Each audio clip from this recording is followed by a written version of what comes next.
ciidanka qaranka Jamhuuriyadda Soomaaliland ee jiida hore ayaa waxay ka hadleen dhibaato lixaad oo ay gaarsiiyeen maleeshiyada laga soo abaabulay dhanka Puntland oo weerar fulinimo ku soo qaaday aagga hore ee fariisimada ciidamada qaranka Jamhuuriyadda Soomaaliland ee Tukaraq. waxaana ciidamada qaranka Jamhuuriyadda Soomaaliland ay soo bandhigeen gaadiidka dagaalka oo la qabsaday iyo qoryaha boobayaasha oo ciidamada qaranka Jamhuuriyadda Soomaaliland ay gacanta ku dhigeen.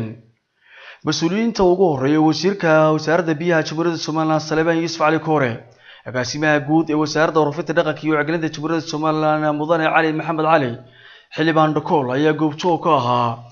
saraakiisha ciidamada qaranka Jamhuuriyadda Soomaaliland markii ay ka hadlayeen arrintaasi. Saraakiil guuto Cali Bare Xuseen taliyaha gabriye ciidamada Jamhuuriyadda Soomaaliland ayaa waxa uu faahfaahin ka bixiyay dagaalkaasi dhacay isagoo sheegay in khasaare lixaad ay u geysteen ciidamada cagaha adag ku taagneen ee laga soo abaabulay dhanka Puntland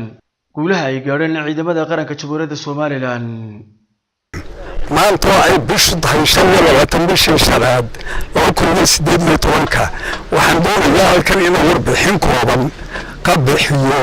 ama idinka siiyo madaxdii ila joogta iyo bahda warfaafinta shalay bishu ahayd 24 bishii shanaad 2018 maleeshiya beeleedka Puntland waxay soo qaadeen weerar waxayna ku soo qaadeen jiida hore ee Tukaraq fariisinka ciidamada qaranku ay joogaan balse waxa ka raacay jab iyo halaag wixii ay iyagu markaa wateenna waa la beeniyay riwaayadii ay soo sheegeen. waxaan idin sheegayaa anagoo tixgelinayna islaamnimada derisnimada walaalnimada inaan meydkoodii ilaa xalay ilaa saaka ururinayni kuna wareejinay odayaasha deegaanka meyd 8 qof ah. waxaanu kaloo u sheegnay dhinaca iminka midigta inaga xigtay koonfurta ilaa 10 meyd in lagu arkay oo ciidan ku soo arkay dabadeedna odayaashu ay soo qaadaan halkan iminka hortayada 7 ayaa jiifa iyadana waa u sheegnay in la qaado sidaasanu meydkoodii u ururinaynaa iyadoo islaamnimada iyo wax laysu yahay baanu tixgelino eegayno. dagaal hamuun uma qabno laakiin ciddii hamuunta u qabtay way arkeen faa'iidadeedii. saraakiil guuto Cali Bare Xuseen taliyaha gabriye ee ciidamada qaranka Jamhuuriyadda Soomaaliland waxa uu sheegay inay gacanta ku dhigeen 10 maxbuus isla markaana ay gubeen gaadiidka dagaalka kuwa kalena gacanta ay ku dhigeen. dagaalkaasi markii uu dhacay si fiican baa loogu jabiyay waayo ayagu weerar baa hayaan ciidanka qaranka Soomaaliland difaac baa dagaal markuu meel ka dhaco cidda guuleysatay iyo cidda laga guuleystay waxa jirta 3 shay oo cid kasta garan karto ayana cidda la weydiin ama aan marxaatiga loo doonin 3 shay oo cid kasta garan karto cidda guuleysatay iyo cidda laga guuleystay. qodobka koobaad goobtii lagu dagaalamay gacanta ku haya goobtii lagu dagaalamay shalato ciidanka qaranka Soomaaliland baa gacanta ku haya oo shay marxaati ma doonta waxa ciidanka qaranka dabeecadu ah inay wax dhabta ay xaqiiqada ay bilaadanka iskarayo ay sheegaan oo aanay waxna ku darin waxna ka reebin. halka waxa ku aragtaan baabuurka oo ay ilaahay ciidamada biyaas lahayd oo qorigii uu saaran yahay in shikaha lagu soo qabsan yahay iyo 4 qori oo bikeemada lagu qabtay iyo qoryaha aakayada ah oo intaba gacanta lagu hayo. waxaanu kala tusi doonaa calaamadihii baabuurtii aanu gubnay aanu ku baabiinay. waxaan leeyahay ciidanka qaranku waa ciidan laba dabeecadood leh. waa ciidan marka dagaalka waa ciidan dab iyo holac waa ciidan xaalad kastoo leh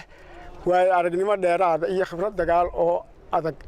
dhanka kale agaasimaha guud ee wasaaradda warfaafinta dhaqanka iyo wacyigelinta Jamhuuriyadda Soomaaliland Mudane Cali Maxamed Cali ayaa ciidanka qaranka Jamhuuriyadda Soomaaliland aagga hore waxa uu ku dhiirigeliyay difaaca dalkooda hooyo. marka hore leeyahay Ramadaan Kariim mar labaadkan aan leeyahay waxaan maanta aad iyo aad ugu faraxsanahay inaan anigoo agaasimaha guud ee wasaaradda warfaafinta wacyigelinta iyo dhaqanka aan ugu hadlay afkeeda ku hadlayo oo aan tusayo dadka reer Soomaaliland ciidamadeennii oo jooga jiidii hore Tukaraq shadeeda halkii markii horeba joogeen jooga oo difaaca kaga jiray ilaa haddana kaga jira laakiin hadda wax mashaakil aanay jirin oo nimankii ay jabeen oo ay socdeen oo iyana meel halkaas ay soo fadhiyaan haddii dee fadhiba ay kari karayaan waxay ka dambeeyaa waxa weeye ciidamadii qaranka ee Somaliland ee soo qabtay baabuurka aad aragtaan iyo qoriga dhakiishaha dusha saaran iyo qoryaha BKM-yada ah iyo afartalaha iyo akayada halka yaala lagu hayo waa ciidanka qaranka Somaliland oo aan liicin oo aan jabin oo xaq u dagaalanka ah oo dhulkoodii dadkoodii difaacaya oo qaab dhisme ciidan qaran leh aan ahayn mid beela lagu keenay aan ahayn kuwa kala qaloonaya aan ahayn kuwa qoysa oo ah ciidanka qaranka Somaliland waxa ka muuqda social media iyo beenta la aloosiyo waxba kaba jiraan ilaahay kala sii waxay kala mudnaayeen shalayto ilaahay waa kala sii wixii gardarada ku socdayna ilaahay abaalkood buu mariyay halkeedii horun baa la joogaa halkeedii horun baa la joogaya haddii laakiin ay sanu sii socoto looguma talagelin jiidahan ka soo jeedanagu waan wakiilka u nahay oo aan madaxdeedii nahay inay ku jiraan haddii horumarka loo diido oo laga hor istaago dadkayga iyo maantadayada sidaas difaac dambe lagu jiri baayay waa la isku luqaansanaya baan leeyahay meeshaan dhulka dhulbaanta aan ku dagaalamayn ee mashaarta ku dhimanay meydkooda halkaa wareeyay meel dambal xumo ahay waa dambal xumo waa duulaan aan qofka ku soo galay aan ka fikiraynin dadka reer Soomaaliland waxaan u sheegaynaa ilaahay ma jirto ciidankii waa nabad qabaa oo dadkii waa nabad qabaa oo dhulkii baa la joogaa oo ragii waa wada dhintay waa kuwa wada nool xayiga wax dhibaato oo ka muuqdaan ma jirto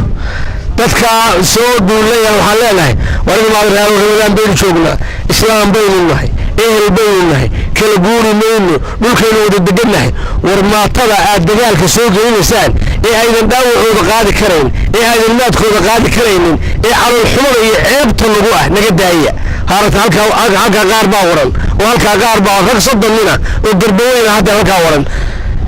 meydkiina ka cararasaan meel walba dagaal soo gelinaysaan ifii aakhirada cadaab iyo ceeb baad u dhimanasaan waxaa leeyahay dadka dagaalka ka daaya gabagabadii wasiirka biyaha Jamhuuriyadda Soomaaliland mudane Saleebaan Yuusuf Cali Koore ayaa ciidanka qaranka Jamhuuriyadda Soomaaliland waxa uu ku bogaadiyay guusha wax ku oolka ay gaadheen waxaan halkan ku cadaynayaa in ciidamada Jamhuuriyadda Soomaaliland ee geesiyaasha soo majeystayaashii inay jawaab cad siiyeen nimankii soo gardaraystay ee soo weeraray ee ahaa maleeshiyada aan lahayn fikirka siyaasiga ee ay duulaanka ku ahaayeen ciidanka qaranka Jamhuuriyadda Soomaaliland ka xukuumad ahaan amarka ay naga haystaan waxa weeye inaanay weerarin cidna dhibin cidna hantigin cidna ku ahayn threat ama dhib laakiin ay noqdaan ciidan difaaca qaranka Jamhuuriyadda Soomaaliland ummadda reer Soomaaliland meel kasta joogta waxaan leeyahay saraakiishii ciidanka qaranka waa kuwan wixii hadda ka dambeeya tala cad baa laga yeelan doonaa inuu ciidankani noqdo ciidan difaaca ku jira iyo inuu noqdo ciidan weerar iyo difaacba geli kara oo meelaha loogu talagalay iyo meelaha laga soo duulayaba gaari kara waxaanu ka gaari doonaa haddii la joojin waayo daandaansiga iyo weerarada lagu hayo ciidanka qaranka dad badan baa waxay u qaateen inaanay weerartali karin laakiin amar iyo xakame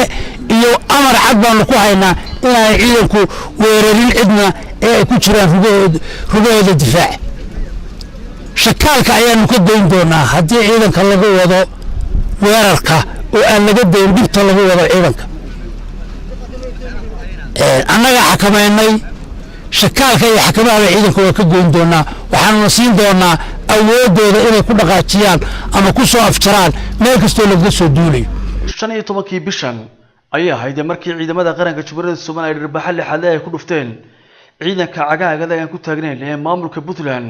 weerar gaadma oo ay ku soo qaadeen aagga hore ee ciidamada qaranka Jamhuuriyadda Somaliland waqtigaasi oo ciidamada qaranka Jamhuuriyadda Somaliland ay ka furteen gaadiidka dagaalka Mustafa Maxamed Nuur Dheeraye Barkad Cumar Axmed Saleeban Haybalaambad warbaahinta qaranka Jamhuuriyadda Somaliland jiid hore ee fariisimada qaranka Jamhuuriyadda Somaliland ee Tukaraq